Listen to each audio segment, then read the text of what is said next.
राधे राधे भक्तों, आइए आज हम लोग श्रवण करेंगे माघ मास महात्म की कथा में 5वें अध्याय की कथा।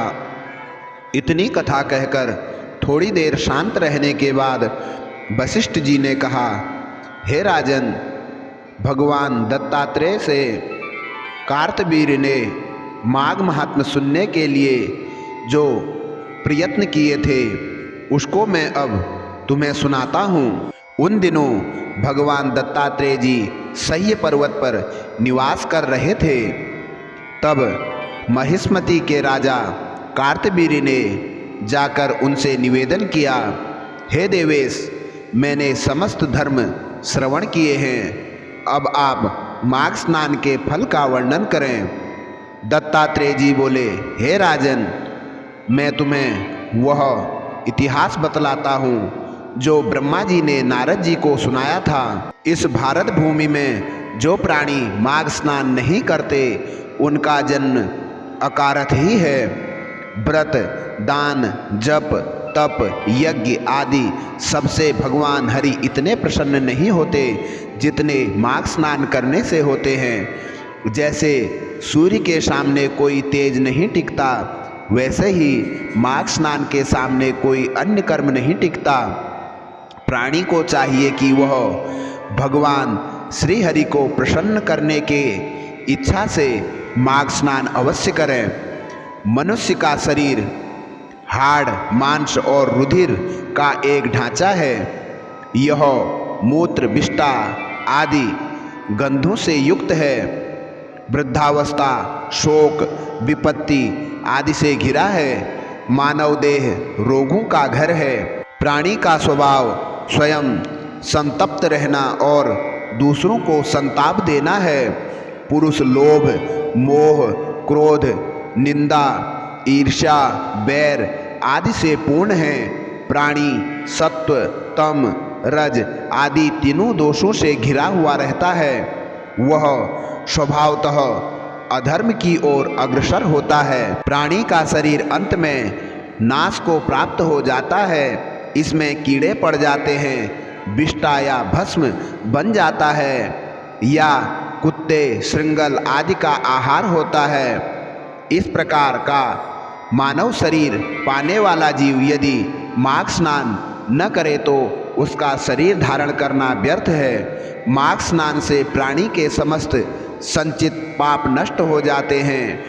ब्राह्मण होकर भी जो विष्णु भगवान से प्रेम नहीं करता वह उसी प्रकार नष्ट हो जाता है जैसे अयोग्य को श्राद्ध, ब्राह्मणहीन क्षेत्र, आचार रहित कुल नष्ट हो जाते हैं। कपट से भरा धर्म, क्रोध के द्वारा तपस्या, कृत संकल्प न होने के कारण अभिमान से सुनी गई कथा नष्ट हो जाती है। गुरु पर अविश्वास करने वाला ब्रह्मचारी और मंद अग्नि में डाली गई आहुति, अकेले किया हुआ स्वादिष्ट भोजन स्वतः नष्ट होते हैं। कन्या बेचकर एवं कंजूसी द्वारा संचित धन, शुद्ध एवं दरिद्री का यज्ञ नष्ट हो जाते हैं। जिसका अभ्यास छूट जाए वह विद्या, सदा झगड़ा करने वाला राजा, रोजी कमाने के उद्देश्य से की गई तीर्थ यात्रा तथा व्रत स्वतः नष्ट हो जाता है। चुगली तथा झूठी वाणी, संशय, मंत्र जाप, व्याकुल चित्त से किया गया जप नष्ट होता है। वेद पाठ रहित मूर्ख को किया गया दान, नास्तिक का परलोक, श्रद्धा रहित किया गया धर्म कार्य व्यर्थ होता है। निर्धनता के कारण जिस प्रकार प्राणी इस लोक में समस्त सुख एवं वैभव से वंचित रहता है, उसी प्रकार हे राजन, बिना माघ मास स्नान के प्राणी का जीवन तथा देह धारण करना व्यर्थ ही जानो। जो प्राणी मकर के सूर्य के उदय के समय स्नान नहीं करता उसकी मुक्ति नहीं होती है, उसके पाप नष्ट नहीं हो सकते। गौ और ब्राह्मण की हत्या करने वाला, स्वर्ण का हरण करने वाला, मदिरा पीने वाला, गुरु की भार्या का संभोग करने वाला, परस्त्रीगामी, 5 प्रकार के महापापी तक माघ स्नान के द्वारा मुक्ति को पा जाते हैं, उनके ये महापाप स्वतः नष्ट होते हैं। माघ स्नान के समय जल में उतरते समय प्राणी के पाप कंपायमान हो जाते हैं। जल कहता है कि मैं समस्त पापों को नष्ट कर दूंगा। जब प्राणी माघ स्नान कर लेता है तो उसके पाप नष्ट हो जाते हैं। समस्त पाप नष्ट हो जाने के कारण वह निर्मल हो जाता है। माघ स्नान प्राणी के पापों को इस प्रकार जला देता है जैसे अग्नि ईंधन को जला डालती है। हे राजन, ज्ञान, अज्ञान और प्रमोद से किए गए सभी पाप उसी तरह नष्ट हो जाते हैं जैसे सूर्य के प्रकाश से अंधकार माघ स्नान का श्रेष्ठ फल देने वाला है। जिस प्रकार विष्णु भक्ति में सभी प्राणियों का समान अधिकार है, उसी प्रकार माघ स्नान के लिए भी सभी का अधिकार है। इसी कारण इसे श्रेष्ठ पापनाशक उत्तम मंत्र और परम तप कहा जाता है। प्राणी को पूर्व जन्मों के अभ्यास द्वारा ही माघ स्नान की बुद्धि उपजती है। जिस तरह अनेकों जन्म के अभ्यास द्वारा आध्यात्मिक ज्ञान प्राप्त होता है, ज्ञान से बुद्धि उपजती है और माघ स्नान की महिमा अक्षय है। यह पवित्र जनों को भी पवित्र करता है। जो प्राणी इस स्नान को नहीं करते हैं वे सुख संपदा से वंचित रहते हैं, उनको संसार के सुख प्राप्त नहीं होते। हे राजन, इस परम प्रभावशाली माघ स्नान की प्राचीन कथा सुनो। कांजिका नाम की एक ब्राह्मणी भृगुवंश में हुई। वह बाल विधवा हो गई। तब उसने कठोर तप किया। विंध्याचल पर्वत पर रेवा और कपिल के संगम स्थान पर भगवान हरि की आराधना का व्रत धारण करके वहाँ बैठ गई। उसने अपनी समस्त इंद्रियों को जीत लिया, क्रोध को नष्ट कर, और वह एकांकी रहकर अल्पभाषणी हुई। उसने तपस्या के द्वारा शरीर को सुखाना आरंभ कर दिया। देवताओं को प्रसन्न करने के लिए यज्ञ किए, ब्राह्मण को यथाशक्ति दान दिया। वह आहार हेतु खेत से अन्न चुगती और समस्त व्रतों को नियम पूर्वक धारण करती थी। नर्मदा के तट पर वह पुण्य मास बिताती थी। उस सुशील तपस्विनी ने बड़े धैर्य और संतोष के साथ माघ स्नान किया। हे राजन, कालचक्र के प्रभाव में पड़कर उस ब्राह्मणी ने उसी तीर्थ स्थान पर अपनी तापस देह त्याग दी। मृत्यु के उपरांत माघ स्नान के प्रभाव से वह भगवान हरि के बैकुंठ धाम को गई। वहाँ 4000 वर्ष तक सुख भोगती रही। उसके बाद ब्राह्मण जी ने सुंद और उपसुंद नामक महाबली दैत्यों का नाश करने के लिए उस ब्राह्मणी को तिलोत्तमा के रूप में पुनः अवतरित किया। अपने पूर्व पुण्यों के प्रभाव से ही वह परम रूपवती हुई। वह समस्त ब्राह्मणों में परम सुंदरी हुई।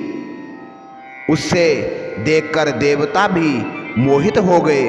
वह समस्त अप्सराओं में श्रेष्ठ थी। उनके सृजन सारे भगवान ब्रह्मा जी भी उनके रूप को देखकर आश्चर्यचकित हो गए। उन्होंने प्रसन्न होकर उसे आज्ञा दी, हे भृगलोचने, शीघ्र ही इन दोनों महापराक्रमी दैत्यों का संहार करो। प्रभु की आज्ञा मानकर वह हाथ में वीणा धारण किए ब्रह्मलोक में पुष्प क्षेत्र में पहुंची। करधनी और नूपुरों की मोहक आवाज करती हुई चली। उसने गले में मोतियों की माला और कानों में लटकने वाले कुंडल पहने। तादवी के फूलों से चोटी गूंथी। अशोक वृक्ष के नीचे बैठकर उसने वीणा बजाकर मधुर लय में गाना शुरू किया। इस परम सुंदरी को जब नितांत अकेली मधुर स्वर में गाता उन दैत्यों के सेवकों ने देखा तो अपने स्वामी को जाकर सूचना दी। दूतों ने प्रसन्न होकर सुंद और उपसुंद से कहा, हे दैत्यराजो, यहीं पास में अशोक वृक्ष के नीचे एक परम सुंदरी नितांत अकेली बैठी वीणा पर गा रही है। उसका स्वरूप बहुत ही मनोहर है।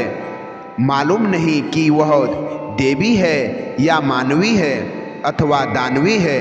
कहा नहीं जा सकता कि वह अप्सरा है या राक्षसी है। यह नितांत सत्य है कि वह स्त्री रत्न है। आप दोनों ही स्त्री रत्नों के परखी हो, इसीलिए चलकर उन मनोहर रूप धारिणी स्त्री को अवश्य देखें। दूतों के उन वचनों को सुनकर वे दोनों कामुक दैत्य तुरंत उठ बैठे। उन्होंने मध्य पात्र वहीं छोड़ दिए और सेवा से रत अस्त्रों सुंदरियों को त्याग वे अपनी भारी गदाएं लेकर दूतों के साथ उस समय सुंदरी को देखने चल दिए, जो वास्तव में उनका वध करने हेतु प्रकट हुई थी। जैसे ही वे उनके सम्मुख पहुँचे, उसके मनोहर रूप को देखकर ही मोहित हो गए। उसके रूप सौंदर्य श्रृंगार और कटाक्ष ने उन दोनों के हृदय में कामअग्नि भड़का दी। वे दोनों मस्त हाथी की तरह उसके सामने जाकर खड़े हो गए। दोनों ही मद्य पिए थे और दोनों ही उस स्त्री के ऊपर आसक्त थे। इस कारण आपस में ही लड़ बैठे। सुंद ने कहा कि हे भाई, तू अब इस स्थान को त्याग कर चला जा। यह मृगलोचनी अब मेरी पत्नी होकर रहेगी। उपसुंद बोला, नहीं, ऐसा नहीं हो सकता है। इसे तो मैं ही अपनी पत्नी बनाऊंगा। उसके लिए वे दोनों आपस में लड़ने लगे। दोनों अपनी गदाओं से एक दूसरे पर प्रहार करने लगे। काल की गति से वे दोनों पराक्रमी दैत्य आपस में द्वंद्व करते हुए मारे गए। दैत्यों के मारे जाने से उनके साथी भागने लगे और देवता प्रसन्न होकर जय जयकार करने लगे। और अपना कार्य पूर्ण हुआ देख तिलोत्तमा सभी दिशाओं को अपने दिव्य प्रकाश से आलोकित करती हुई शीघ्र ब्रह्मलोक को चली गई।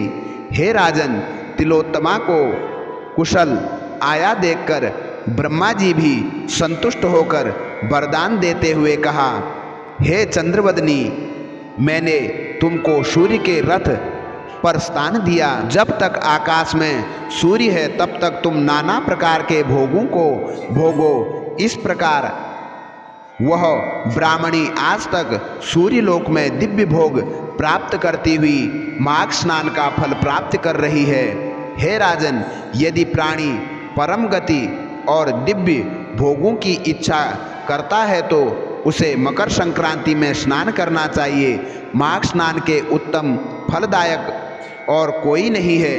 इसके द्वारा प्राणी के समस्त पाप नष्ट हो जाते हैं और अनेक यज्ञों से भी कई गुना फल प्राप्त होता है। अंत समय में मोक्ष को पाता है। तो अभी आपने श्रवण करी माघ मास महात्म्य की कथा में 5वें अध्याय की कथा। इससे आगे की कथा आप लोग 6ठे अध्याय में श्रवण करेंगे। बोलो लक्ष्मी नारायण भगवान की जय।